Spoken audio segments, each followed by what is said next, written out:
Ruth, capítulo 1, versículo 21. Somente a parte A do versículo diz assim: cheia parti, porém vazia o Senhor me fez tornar. Diga comigo: cheia parti, porém vazia o Senhor me fez tornar. Se assente adorando a Deus juntamente conosco. Para quem não me conhece ainda, como foi apresentado, eu sou o irmão evangelista Gabriel Bezerra. E para quem já me conhece, eu continuo sendo Gabriel Bezerra, amém? Glória seja dada a Deus por isso. Congregamos ali na sede da Assembleia de Deus, Campo de Ceilândia, com o pastor João Francisco da Luz. Trago um abraço do meu pastor e estamos aqui debaixo da bênção dele. Certamente Deus tem vitória para nós aqui esta noite, amém? Glória a Deus. Irmãos, o livro de Ruth é um livro histórico que nos conta uma história interessantíssima e é um livro de muita edificação para todos nós. A Bíblia Sagrada diz que uma família, no tempo em que os juízes julgavam em Israel, uma família de Belém de Judá sai a peregrinar, sai de mudança, sai para tentar a vida nas terras de Moabe. A Bíblia diz que era este homem, pai de família, se chamava Elimeleque, a sua esposa Noemi e seus dois filhos Malom e Quilion.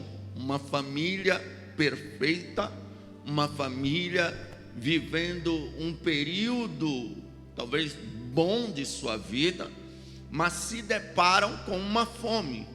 Há fome em Belém. Belém é a capital do pão, mas até a capital do pão está passando por um processo difícil, financeiramente falando. Há falta de pão. Então esta família sai a peregrinar, a buscar uma melhora nos campos de Moabe, nas terras de Moabe. Só que quando eles chegam lá, e isso por consequência de eles não consultarem Deus, não falarem com Deus, porque eram pessoas de Deus, mas não consultaram Deus, não perguntaram a Deus, simplesmente diante do problema tomaram uma decisão precipitada. E nós, como cristãos, não podemos tomar decisões precipitadas, mesmo se o problema for grande. Nós temos que dobrar o joelho e orar, consultar a Deus. Se Deus disser vai, nós vamos. Se Deus disser fica, nós ficamos. Se Deus não disser nada, nós continuamos orando até Ele dizer alguma coisa. Porque o que muda a nossa vida não é nós orarmos até Deus nos ouvir. Ah, pregador, quer dizer que se eu orar e Deus me ouvir, não vai acontecer nada? Provavelmente não. Mas será que Deus me ouve? Ouve, a Bíblia diz que Ele não está com os ouvidos agravados para que não possa ouvir. Então você não pode se contentar em orar até Deus te ouvir. Até porque Daniel, quando ele orou, no primeiro dia Deus já ouviu. Então todas as vezes que você orar, Deus vai te ouvir. Mas o interessante não é você orar até Deus te ouvir, é você orar até você ouvir Deus. Porque no momento que você ouvir Deus, a história muda. Lembra daquele homem? Ele disse assim: não precisa ir na minha casa, Senhor, basta uma palavra tua e o meu criado será sarado. Lembra de Pedro? Mestre, pescamos a noite inteira, não pegamos nada, mas sobre tua palavra nós vamos lançar a rede. Aleluia, aleluia. Lembra de Jesus no deserto? O diabo veio, o que Jesus disse? Está escrito, com a palavra ele venceu o diabo. Então o crente ele tem que estar firmado na palavra. O crente ele tem que estar firmado no evangelho. Eu ando preocupado com uma geração que não gosta de Bíblia, não gosta da palavra, não gosta do evangelho, só gosta de oba-oba, de conversa fiada, de coisas, uma geração doutrinada por jovens rebeldes com suas músicas que ao invés de exaltar a Deus, exalta o homem. Eu ando preocupado, mas o crente verdadeiro, ele está firmado na palavra, porque a palavra liberta, a palavra cura, a palavra sara, a palavra abre, a palavra fecha, a palavra levanta, a palavra abate, a palavra dá vida, a palavra tira a vida, a palavra é a espada de dois gumes. Conhecereis a verdade vos libertará. A palavra de Deus tem que estar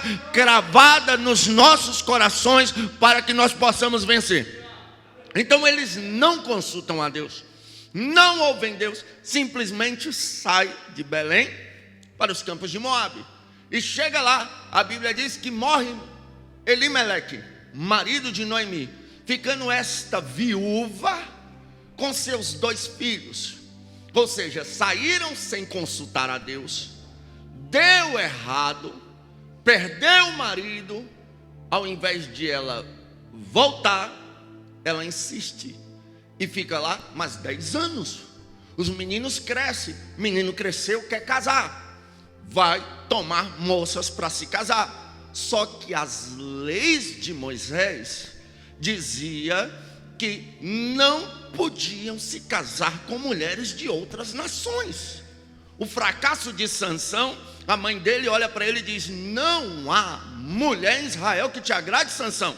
E ele não, louco, alucinado pela Dalila, acabou vivendo o fracasso que viveu. Tinha tudo para dar certo, mas deu errado. Lembra de Salomão? Só foi se envolver com mulheres de outras nações, daqui a pouco estava adorando outros deuses e queimando incenso para outros deuses, e viveu um período de fracasso em sua vida. Então a ordem era para não se envolver com pessoas de outras nações, mas eles chegam lá e se casam com moças moabitas. Passam-se 10 anos, aí a Bíblia diz que morreu também Malom, e morreu também Quilion, e agora ela fica viúva, desamparada de seus 2 filhos e de seus maridos. Agora ela cai em si, agora ela decide voltar. Vou voltar, preciso voltar, perdi tudo que tinha. Aí as noras olharam e disseram: nós vamos contigo. Ela disse: não, volta para a casa do pai de vocês. Segundo a lei do levirato, se um homem se casasse com uma mulher e ele viesse a falecer, o irmão mais novo teria que se casar com a mulher, gerar filhos para dar continuidade ao sobrenome do falecido marido. Mas ela olha e diz: olha, eu não tenho mais filhos, e ainda que eu tivesse filhos, vocês iam esperar eles crescer? De maneira nenhuma. Então volta para a casa do pai de vocês. Uma órfã abraça, beija e volta para a casa do pai. A outra diz: eu não volto, aonde tu for, eu vou. Vive o Senhor que só a morte vai me separar de ti. Aonde tu passar a noite, eu passarei a noite. Aonde tu pousar, eu pouso. O teu Deus será o meu Deus.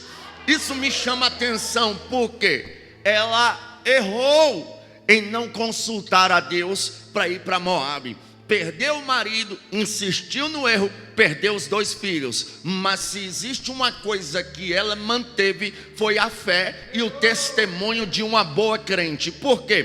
Porque ao nós lermos a sua nora, moabita, que nunca conheceu Deus, não entendia nada de Deus, começar a dizer: o teu Deus será o meu Deus. Nós vemos aqui uma sogra que só com o testemunho ganhou a nora para Jesus. Aí eu te pergunto, se dependesse do teu testemunho, sogrinha, a tua nora ficaria crente? Se dependesse do teu testemunho, norinha, a tua sogra viria para a igreja? Porque tem gente que a sogra dele parece que é o Satanás em pessoa, que a nora dela parece que é o demônio em pessoa, e diz que é crente, está aqui cantando, somos corpos, assim mas em casa é um pé de guerra, aleluia, na família é um pé de guerra. Tem gente que quase matou alguém por causa da esquerda, outro por causa da direita, e aqui na igreja somos corpos, assim bem animados. Crente é diferente, crente aonde passa dá um bom testemunho, aonde passa vive uma vida de caráter. Ela não questionou a Deus, foi para lá, mas o seu testemunho de vida ganhou alguém, aleluia. Eu vou liberar uma palavra profética, glória, por onde você passar, alguém vai se converter. Então trate de dar testemunho de bom servo de Deus, porque está cheio de crente legal por aí, está cheio de crente legal por aí. Quem é os crentes legal? É aqueles que faz parte de tudo, né? Lá no serviço, o pessoal bebe uma cervejinha, ele bebe também. O povo ouve música mundana, ele ouve também. O povo compartilha vídeo pornográfico, ele compartilha também. Conta piada imoral, ele conta também. Aí o pessoal que está em volta, não, esse aí é legal, esse crente aí é diferente, ele é legal, né? Ele não fica julgando a gente bebe, já aquele outro lá não é legal não, ele é chato, enjoado. Eu não quero ser um crente legal, eu prefiro ser o crente quadradão, enjoadão, chatão. Sabe por quê? Porque quando o negócio aperta, aleluia, para os ímpios lá, eu duvido eles ir atrás do crente legal. Vai não, porque eles não vê Deus no crente legal, aleluia. Quando o negócio arrocha, ele vai atrás do crente chatão, daquele que nega tudo, daquele que é obediente a Deus, daquele que não se mistura. Aí ele vai lá e diz, ora por mim. Ele não vai atrás do crente legal não, porque ele não vê Deus na vida do crente legal. Que você seja um crente chato, mas que seja cheio de Deus e tenha um bom testemunho para contar. Moody disse, pregue em tempo e fora de tempo, se precisar, use palavras. Para você ver, a nossa vida é um testemunho. Tem momento que a gente vai ganhar alma para Jesus sem dizer nada. Eu lembro uma das minhas primeiras viagens missionárias, foi até das primeiras não, mas foi uma marcante, porque foi a minha lua de mel, foi uma viagem missionária. E eu fiquei feliz. A gente foi para o interior da Bahia, num povoadozinho chamado Boa Vista, próximo a Bom Jesus das Lapas, Agrovila, ali na beira do Velho Chico. E na época que a gente foi lá, o povoado tinha umas 200 a 400 casas no máximo. Não era toda a casa que tinha água encanada. Nós chegamos lá, uma poeira na época, não estava asfaltado. Quando a gente chegou lá, e a gente foi num carro que não tinha ar-condicionado, com vidro aberto. Cheguei lá com os cabelos vermelhos, todo empoeirado. Aí vem a irmã de lá, olha, ela olha assim, nossa gente, vocês estão cansados, né? Vocês querem água? Eu disse, quero, eu estou morrendo de sede. Ela, espera aí, foi lá e trouxe uma garrafa d'água assim, transparente, de 2 litros, aleluia. E a água do Velho Chico, ela é da cor de suco de tamarindo, lá na Bahia. Em Minas Gerais até que ela é mais limpinha. Quando eu olhei aquela água, o Espírito Santo falou, beba e não faça nem careta. Eu falei, tá bom, bebi, irmão, foi uma das águas mais gostosas que eu já bebi na minha vida. Aí eu tinha acabado de casar, minha esposa muito bonitinha, crente, mas eu falei, bora ver se ela é missionária mesmo. Na hora que eu vi as meninas arrumando lá para ir lavar roupa, eu disse, amor, vá lavar roupa lá com as meninas. Aí ela pegou a trouxinha de roupa lá e foi lá pro rio e começou a bater lá. Eu achei tão bonitinha ela batendo lá, eu corri, tirei uma foto.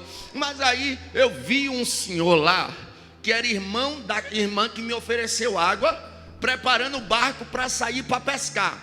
E se tem 3 coisas que eu amo na vida, a primeira é pregar, a segunda é pular de cachoeira, de ponte. Eu já pulei até da ponte JK, não faça isso nunca, sem a ajuda de um profissional. E a terceira é pescar. Eu gosto demais de pescar, é um dos meus hobbies preferidos. Aí eu olhei aquele senhor preparando o barco, eu disse, deixa eu ir contigo pescar. Ele disse, bora. Eu falei, eu só vou ali trocar de roupa. Aí a senhora me chamou e disse assim, pelo amor de Deus, não pregue para ele não. Eu disse, por quê? Ela disse, ele é desviado, odeia crente, e ele é o mais duro da família. Falei, tá bom, vou pregar não. Aí fui pescar. Aí chegando lá no meio do rio lá, olha como Deus faz as coisas, pastor. Eu peguei uma varinha e comecei a pegar uns corrozinhos desse tamanho. Aí eu puxei um assim, aí eu gritei, glória a Deus. Ele ficou me olhando assim. Aí eu puxei outro corrozinho, eu gritei, glória a Deus. Puxei outro e ele me olhando, e eu, glória a Deus. E ele sem pegar nada, mas eu estava pegando só uns corrozinhos pequenininhos. Eu peguei uns 5, cada um que eu puxava eu dizia, glória a Deus. Ele demorou a pegar, mas quando ele pegou também, irmão, olha a lapa do peixe. Na hora que ele puxou aquele peixe grandão, ele gritou, glória a Deus. Eu falei, vixe, o negócio pega. Aleluia, oh, glória.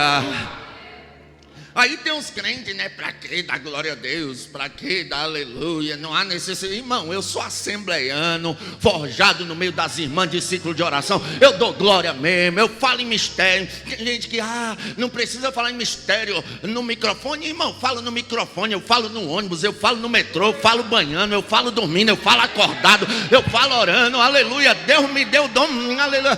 Mas ninguém vai entender. Eu não estou falando para ninguém entender, irmão. A Bíblia diz que aquele que fala em línguas, ele não fala aos homens, ele fala a Deus, porque ninguém o entende. Em espírito fala de mistérios com Deus, é a nossa linguagem celestial.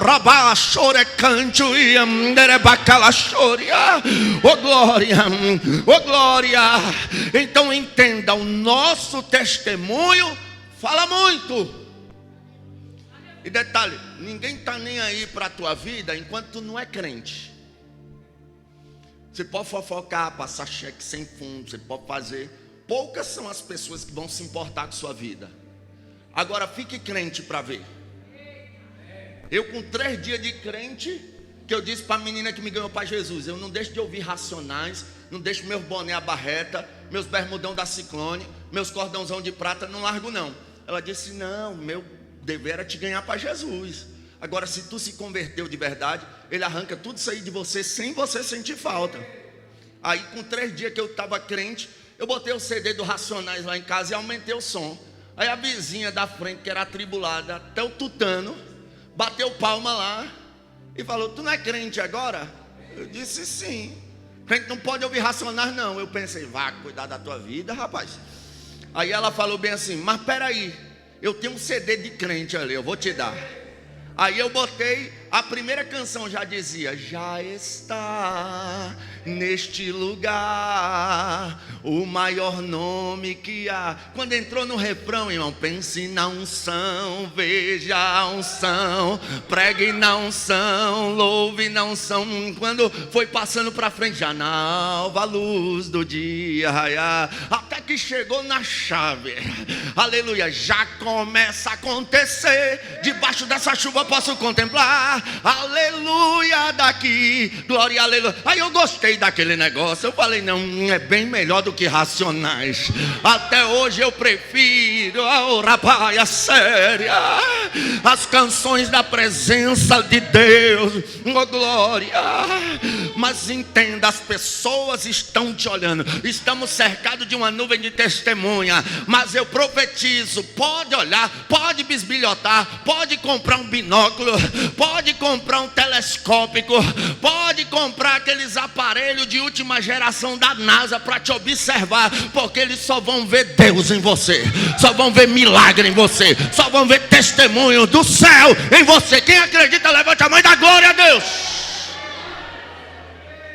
Então ela ganha a sua nora para Jesus, e ela volta e traz sua nora consigo.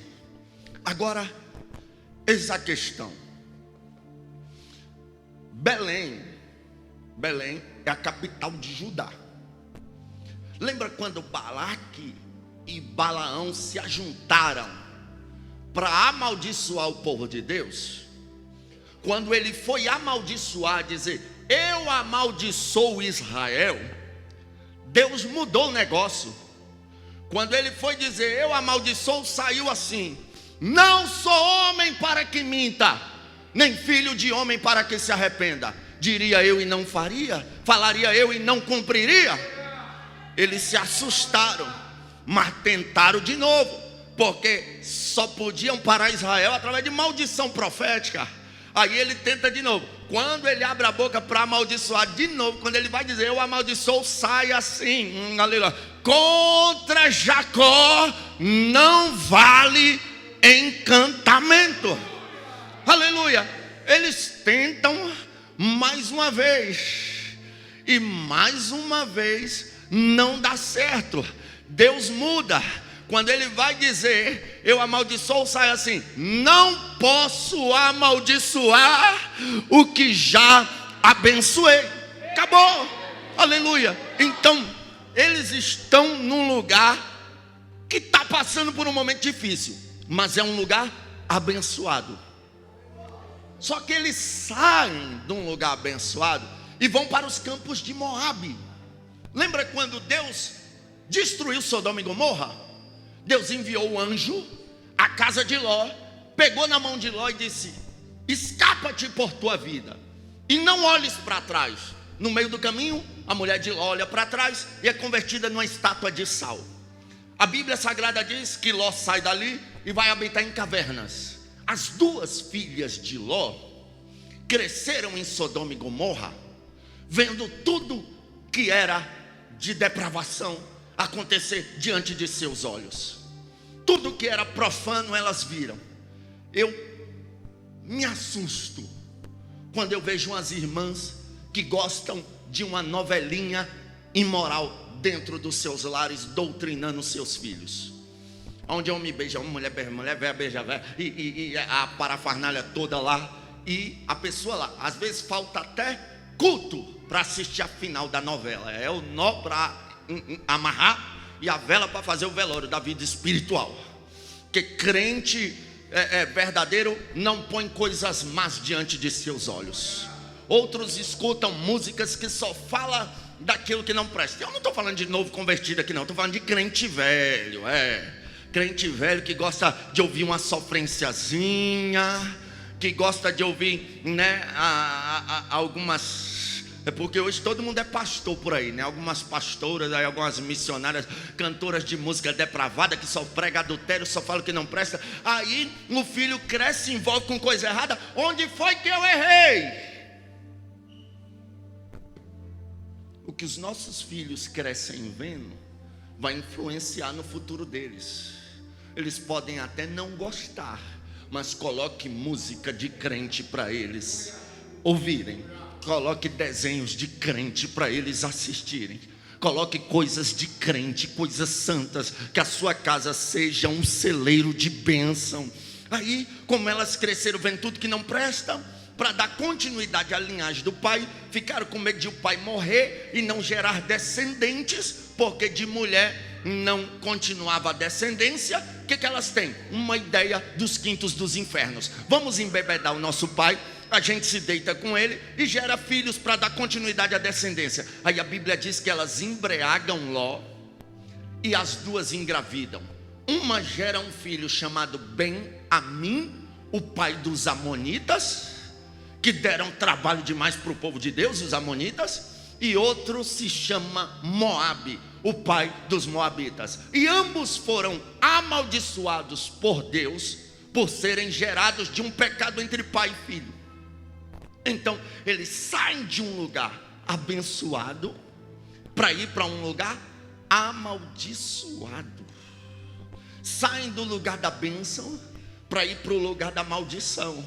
Mas a primeira coisa que acontece é que ela vai perder o marido, mas ela insiste até perder também os filhos. E eu me preocupo. Por quê? Porque o negócio estreitou. Não sei se a mulher pressionou o varão, né? Dizendo, olha, tu me tirou da casa de meu pai, lá eu tinha de tudo, do bom e do melhor para comer, tu se vira aí. Não vou passar fome.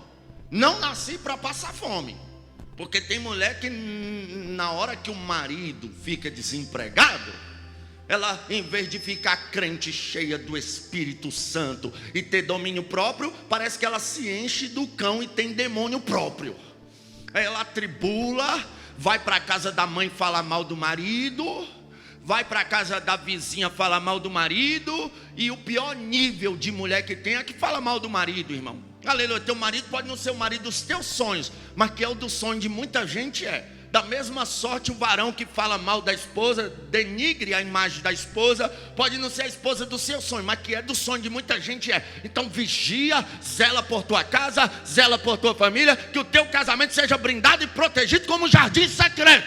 É assim que ensina a palavra de Deus. Satanás está doido para destruir as famílias, né? Então nós temos que vigiar. Eles saem em busca de uma melhora financeira, mas dobre sua atenção: nenhum sucesso financeiro compensa o fracasso familiar. Eu vou repetir: nenhum sucesso financeiro compensa o fracasso familiar. Tem família que está tão bem, o marido está sustentando a casa, está cuidando da irmã igual se cuida de uma princesa. Todo casamento tem dificuldade? Tem seus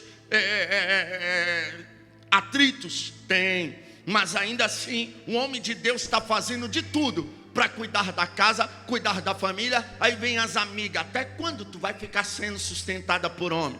Tu não tem vergonha nessa tua cara não? Ficar sendo sustentada por homem? Vai arrumar um emprego, rapaz. E o marido está falando: meu amor, você não precisa trabalhar, eu estou cuidando de você. Se houver uma necessidade mais urgente, você pode ir. Aí o que acontece? Ela vai na onda das amigas, vai na onda da sociedade, do que a sociedade prega. Aí sai e vai para o mercado de trabalho. Conclusão: de 10 casos que isso acontece, 8 mulheres traem o marido e destroem suas famílias lá no mercado de trabalho sem necessidade. Ou seja, aleluia, o sucesso financeiro não compensa o fracasso familiar. A varoa está de boa, tranquila, o marido está achando ela bonitona, perfeitona, mas ela, para se achar melhor para os outros de fora, porque a aprovação do marido está tendo: eu vou para a academia.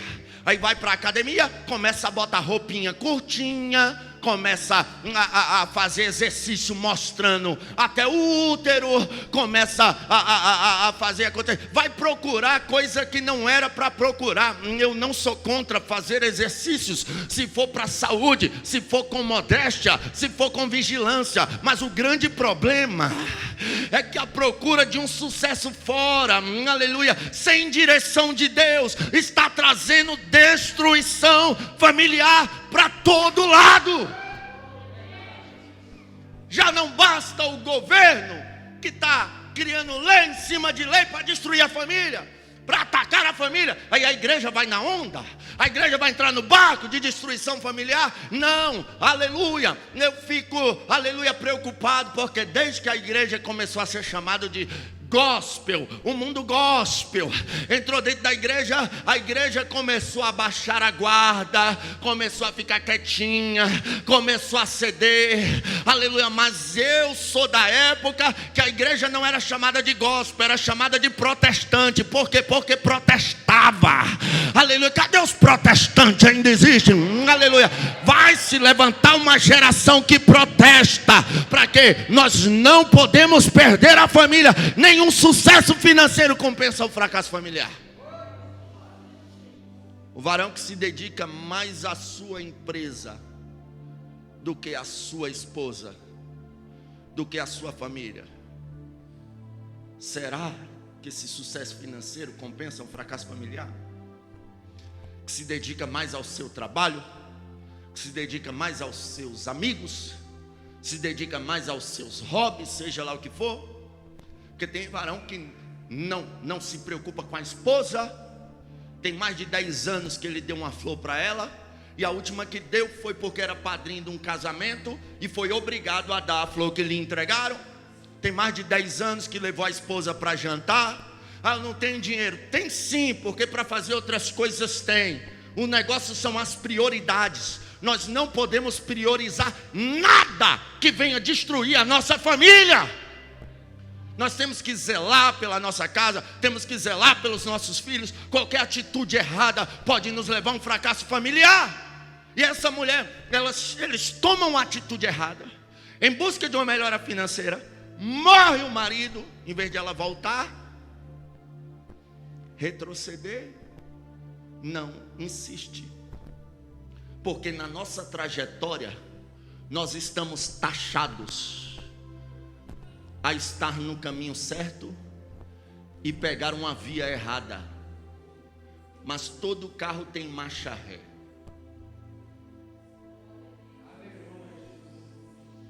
O problema é que tem gente que depois que entra na rota errada, ele gosta. Só que na rota errada vai se perder. Já outros até não gostam, mas pensam, não, deve ter algum atalho que chega lá do mesmo jeito. Não tem. Entrou na rota errada, volte e pegue a rota certa direto.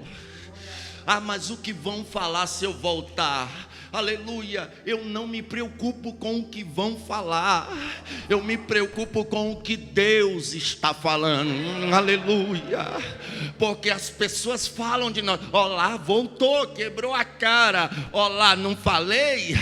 As pessoas vão falar, só que essas pessoas daqui 5, 6 anos, nenhuma vai estar perto de você, nenhuma vai pagar uma conta para você, nenhuma vai comprar um remédio antidepressivo para você, nenhuma vai pagar uma consulta com o psicólogo para você. Então volta para a rota, volta para o caminho que Deus tem para você. Não insista no erro. O negócio não é errar, nós não podemos errar. Eu sempre digo, faça de tudo para não errar, porque se você errar, Deus te perdoa, mas a maioria dos irmãos não, né? Agem como se eles não tivessem taxados a errar, ou como se nunca tivessem errado.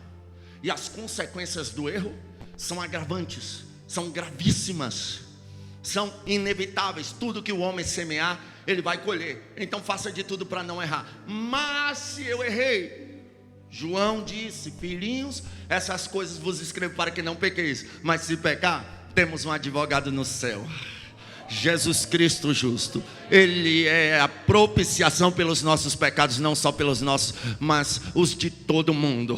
Deus é Pai, Deus estabelece limites para a gente. Eu sempre digo isso, não é porque Ele é ruim, porque Ele é fascista, um déspota, um tirano, não. Deus coloca leis, Deus coloca barreiras para a gente não ultrapassar. Aleluia, por quê? Porque Ele é Pai. Eu sendo Pai, se meu filho estivesse aqui no altar comigo, eu ia dizer, filho, não brinque aqui perto, porque se você cair, meu filho tem 2 aninhos, se ele caísse daqui ele ia machucar bastante. Se você cair aqui, você vai se machucar. De repente eu me descuido e o meu filho vem e cai ali. Eu vou deixar de amar ele porque ele me desobedeceu e caiu e se machucou? Eu vou deixar de ir atrás dele porque ele caiu e se machucou, me desobedecendo? Claro que não, eu vou correr, vou pegar ele no colo. É claro que eu vou dizer, papai avisou para você não brincar aí, mas eu vou cuidar das feridas dele. Assim é Deus. Deus estabelece limites, porque Ele sabe que se nós ultrapassarmos, é nós que vamos ser os maiores prejudicados. Mas nesta noite, aleluia, se entrou alguém aqui que pegou um caminho errado, pegou uma rota errada, Deus me trouxe hoje aqui para dizer, arrepende-te, volte às primeiras obras, ainda há esperança para você.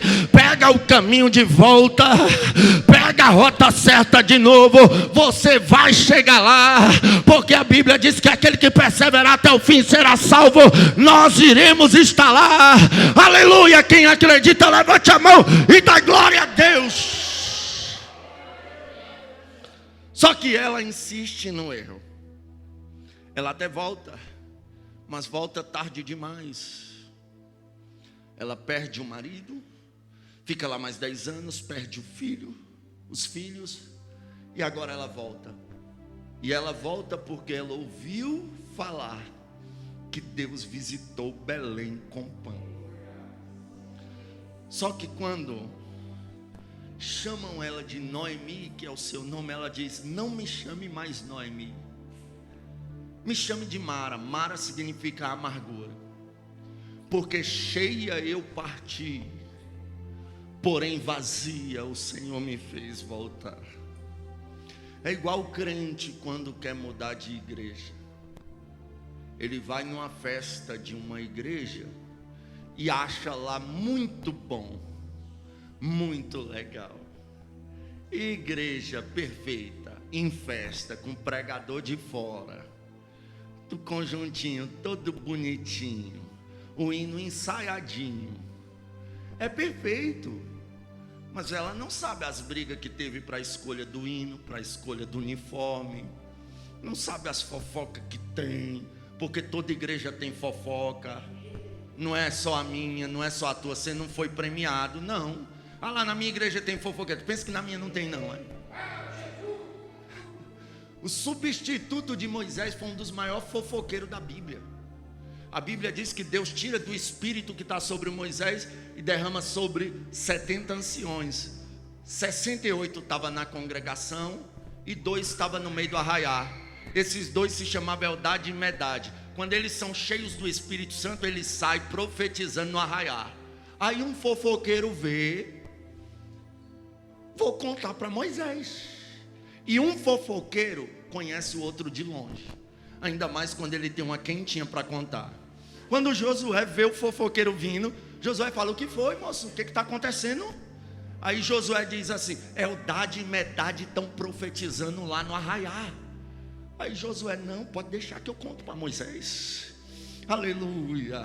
Sabe aquele crente que vê alguém evangelizando lá na feira, que vê alguém com a caixinha de som pregando lá na rodoviária, que vê alguém bem ali distribuindo um folheto, que vê alguém ali reunindo com 3, 4 irmãos cantando um hino da harpa, que vê alguém ali fazendo um culto no lar, aí corre no pastor: pastor, fulano de tal está evangelizando sem sua autorização, está fazendo culto na casa dele sem sua autorização, está fazendo, irmão, aleluia. Tem, não tem? Aleluia. Sempre tem uns fofoqueiros. Só que pastor de verdade já corta a conversa pela raiz. Se é denúncia de pecado, põe os 2 de frente. Se aconteceu isso e isso, põe os 2 de frente. Fala, libera a acusação, tem testemunha. Se não aceitar a correção e for verdade a denúncia, o considere pagão. É assim que a Bíblia manda. Se aceitar a correção, amém. Mas o que acontece? Nos dias de Jesus também, irmão. Você pensa que é só... Pensa, o pastor Jesus passou por isso. Chegaram até Jesus e disse: que conversa é essa, Jesus? Me disseram. E esses me disseram, me contaram, são os demônios perigosos. Se tu não viu, crente, fica quietinho na sua. Não seja cúmplice de levar o que não presta por aí. Aí chegaram: Jesus, me disseram que João não vai morrer, é verdade? Aí pastor Jesus corta o mal pela raiz, assim como o pastor Moisés cortou. Ele olhou: Josué, tu tá com ciúme? Quem dera se todo Israel fosse cheio do Espírito Santo e profetizasse. Aí o pastor Jesus olhou e disse: Pedro, que te importa se eu quero que ele viva? Agora olhe para mim, Pedro. Quando tu era moço, tu se vestia como tu queria, tu andava para onde tu queria. Agora cinge os teus lombos, porque o negócio vai ser sério pro teu lado. Então, pastor corta conversa pela raiz. Mas conversa não é coisa só da sua igreja. Sempre vai ter. Estamos diante de pessoas dificultosas. Igrejas têm seus defeitos. Então não queira mudar de igreja porque você se decepcionou, porque você está vivendo um período ruim, porque não está legal, porque alguém brigou com você, porque você discutiu com alguém, porque alguém não deu a paz do Senhor. O crente quer mudar de igreja. Fizeram uma fofoquinha, o crente quer mudar de igreja. Aí você lê o livro dos mártires, você vai ver crente sendo ultrapassado por uma estaca de alto acima, aleluia, vivinho, sem atingir um órgão que é para a morte ser mais lenta. Você vai ver crente sendo queimado na fogueira, crente arrastado, crente sendo jogado na cova dos leões, crente sendo despedaçado pelos leões na arena. Aí o crente quer mudar de igreja por causa de fofoca. Pelo amor de Deus, que em 2023 o sangue dê na canela, mas nós vamos ficar crente, orando e buscando, falando: Deus, tu é o meu socorro bem presente na hora da angústia. Olha o perigo. Ela sai sem consultar. Cheia eu parti, porém vazia o Senhor me fez voltar. Assim é o crente que quer viver mudando de igreja. Ele acha que está ruim, mas ele está cheio. ele está cuidado. Aí o que é que ele faz? Não consulta a Deus, não ora. Vai. E entre uma igreja e outra tem um grande abismo. Que quando você está cheio, é fácil pular ele, pastor Luciano. Mas quando quebra a cara lá, para voltar, está vazio. E a pessoa vazia, ela tem dificuldade de voltar. Ainda bem que Noemi decidiu voltar. Só que ela ouviu que Deus visitou Belém com pão. Pode estar difícil hoje a Belém que você congrega. Pode estar difícil hoje a sua vida. Pode estar uma escassez de pão. Quem nunca se questionou por que há anos atrás tinha tanto batismo com o Espírito Santo e hoje não tem? Porque antigamente tinha tanto milagre e hoje não tem? Porque acontecia tanta coisa e hoje não acontece? É porque veio de fato uma falta de pão sobre a igreja brasileira. Aleluias. Mas eu vou liberar uma palavra profética. Deus vai visitar Belém com pão. Deus vai visitar a igreja. Esse ano de 2023 é um ano que eu sei que a igreja vai ser perseguida, mas é um ano que a igreja vai voltar a ver paralítico andar, cego enxergar, aleluia, oh glória, o surdo interpretar a língua estranha que o mudo vai falar. Nós vamos ver sinais, prodígios e maravilha. Vai haver uma visita com pão. E na visita, pastor Luciano, que aconteceu com pão, a Bíblia diz que Noemi voltou e ainda trouxe alguém. Deus vai visitar esta congregação com uma unção tão grande, que quem saiu vai voltar e ainda vai trazer alguém. Quem acredita, levante a mão e adore a Deus. Ele baixore mincho rebaio, ebina canchore bacala choria, ebina camantobria, de prova séria, ele bacala choria, ele bicala propoto que pá, urebadara canchore minara canho séria, ele bacala choria, ebina camantobri cala propoto que pá, canaro modori que pá, urabacala chota que pra badara. Eu tô arrupiando até minha sobrancelha. O que é isso, pregador? É Deus que está visitando a casa. Há um pão espiritual. Que é o pão espiritual? Jesus disse: eu sou o pão vivo que desceu do céu. É Jesus, é a presença, é a graça, é a essência. Entre esse ano de 2023,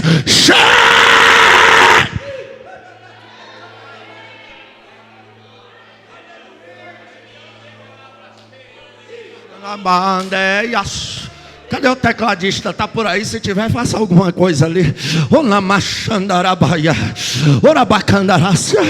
Nessa visita de pão vai haver cura.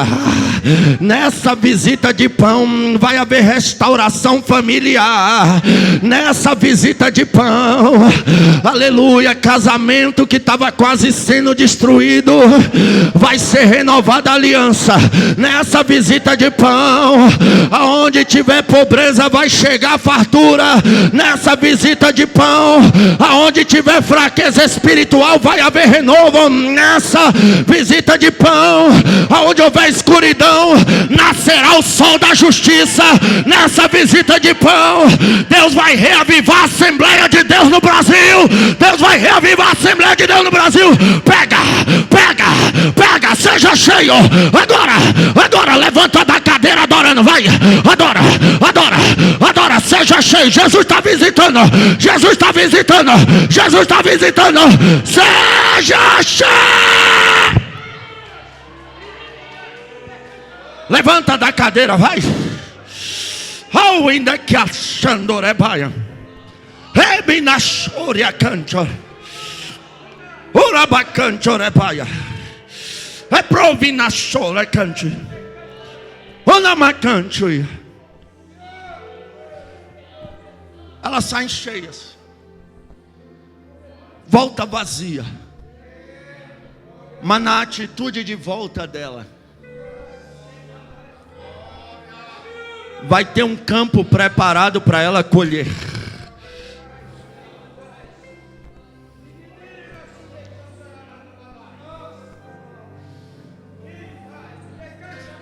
Diante de tanta coisa errada que a gente está vendo aí. Parece que a gente viu uma boa parte da Assembleia de Deus pegando uma rota errada. Políticos corruptos assumindo os púlpitos. Empresários corruptos mandando e desmandando nos pastores. A sensualidade invadindo a igreja. E por esse caminho parece que foi. Esvaziou-se. Mas vai voltar. Oh glória, isso é profético. A igreja vai voltar para a rota certa. Os líderes vão pegar o cajado na mão que lhe fora dado. Aleluia, a sã doutrina vai voltar a ser impetrada.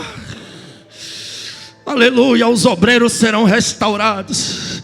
As alianças familiares serão restauradas. Deus preparou um campo para a gente colher. Será ano de colheita. Será ano de virtude. Será ano que Deus vai voltar a batizar a criança com o Espírito Santo. Que obreiro vai voltar a falar em língua estranha. Porque tem obreiro que parece que está morto. Se esqueceu que para ser consagrado a diácono tinha que ser batizado com o Espírito Santo e falar em língua. Há mais de 10 anos não fala mais. Mas Deus vai renovar a Assembleia de Deus no Brasil. Tem uma igreja de volta. Uma igreja protestante. Uma igreja militante. Uma igreja atuante. Se levantará em 2023. A casa caiu para o inferno. Seja cheio.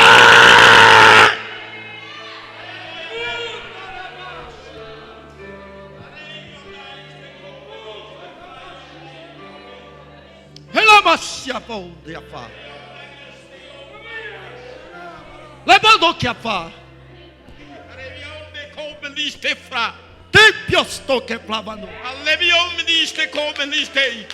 Estou eu visitando o Brasil.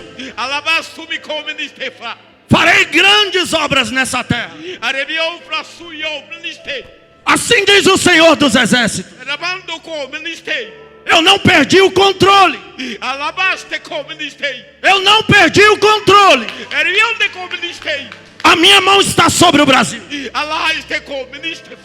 A minha igreja orou. Vou acabar com a desordem. Assim como o inferno festejou a morte de meu filho, a minha ação vai acabar com a festa do inferno. Visita o Brasil. Derrama uma unção sobre o Brasil. Prepara-te, ó igreja. Vou varrer os altares. Vou varrer a minha casa. Vou colocar no lugar o que está fora do lugar. E prepara-te, ó igreja. Porque o meu filho está às portas. Assim diz o Senhor dos Exércitos. Nada baixando a Arábia. Oh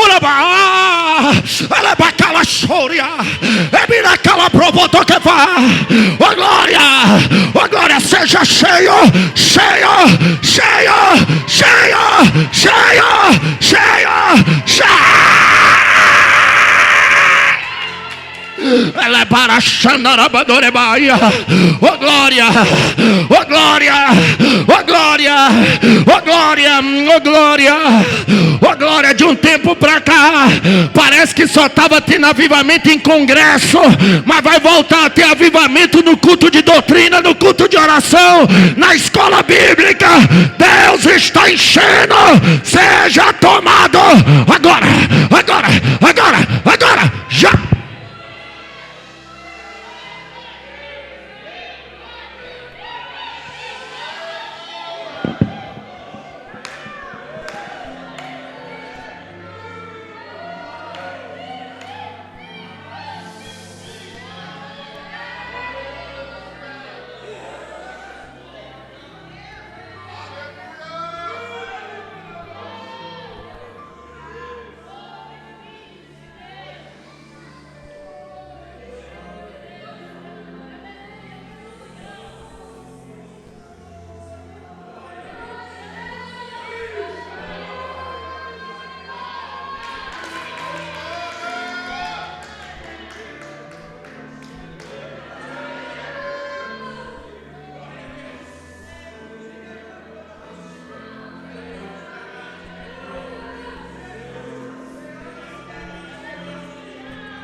Irmão, há uma unção diferente aqui. Dá nem vontade de acabar esse culto. Aleluia.